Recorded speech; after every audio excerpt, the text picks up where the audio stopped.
The Sniper by Liam O'Flaherty. Once upon a time, in the enchanted kingdom of Dublin, the long June twilight faded into night. Dublin lay wrapped in a blanket of soft darkness, except for the gentle light of the moon that peeked through fluffy clouds. This moonlight sprinkled a delicate glow over the cobbled streets and the shimmering waters of the Liffey River. The kingdom was in the midst of a great conflict where the mighty Republicans and the brave Free Staters were engaged in a civil war. On a rooftop near the Grand O'Connell Bridge, a young Republican sniper named Liam lay watching the kingdom below. He was not just any sniper. He was a guardian, tasked with protecting his people.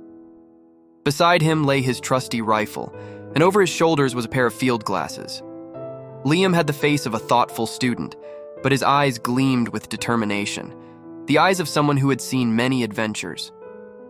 Liam was famished as he had not eaten since morning. He quickly devoured his sandwich and took a small sip from his flask. Feeling slightly rejuvenated, he contemplated having a smoke from his cigarette. It was risky because the flash of light might be spotted by lurking enemies.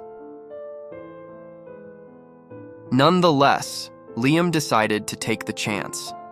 As he lit his cigarette, a bullet from an enemy's rifle flattened itself against the parapet of the roof, making a loud noise.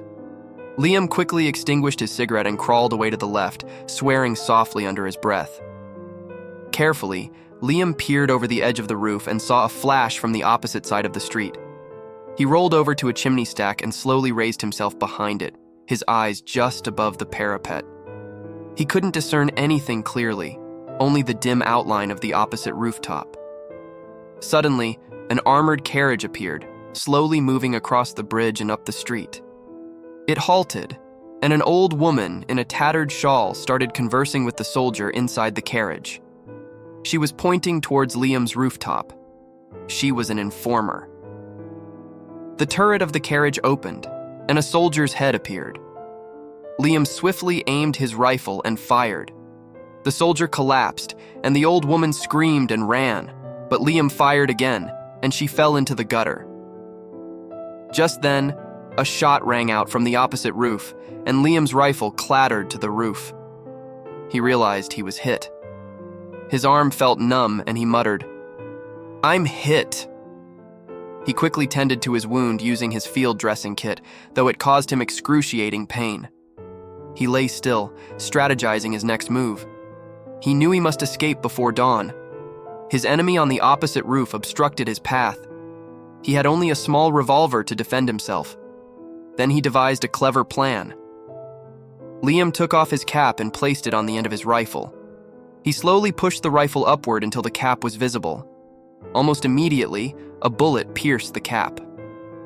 Liam let the rifle and cap fall to the street, then hung his hand lifelessly over the edge of the roof. After a moment, he let his hand drop as well. Crawling quickly, he peered over the parapet and saw his adversary standing before a row of chimney pots, believing Liam was dead. Liam smiled and aimed his revolver.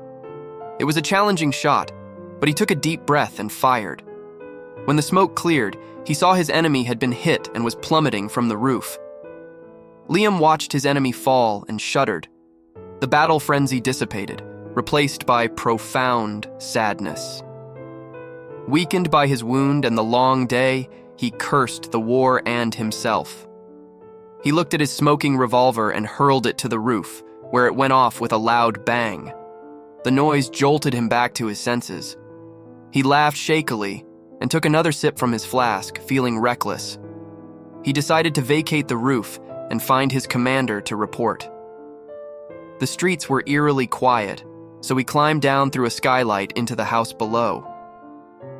Once on the street, Liam felt an overwhelming curiosity about the enemy he had vanquished. He wondered if he knew him, maybe even from his own company before the war. He decided to take a risk and uncover his identity. He darted across the street and threw himself down beside the fallen adversary. When he turned over the body, he looked into the face of his own brother. Tears welled up in Liam's eyes as he realized the horrific truth. In the Kingdom of Dublin, even amidst war, family bonds were the most powerful connection of all. This story teaches us about the tragic consequences of war and the enduring strength of family. Despite the conflicts that may arise, the love and bond between family members remain the most important and powerful forces in our lives. Let us cherish peace and strive to protect and nurture the connections that bind us together. The end.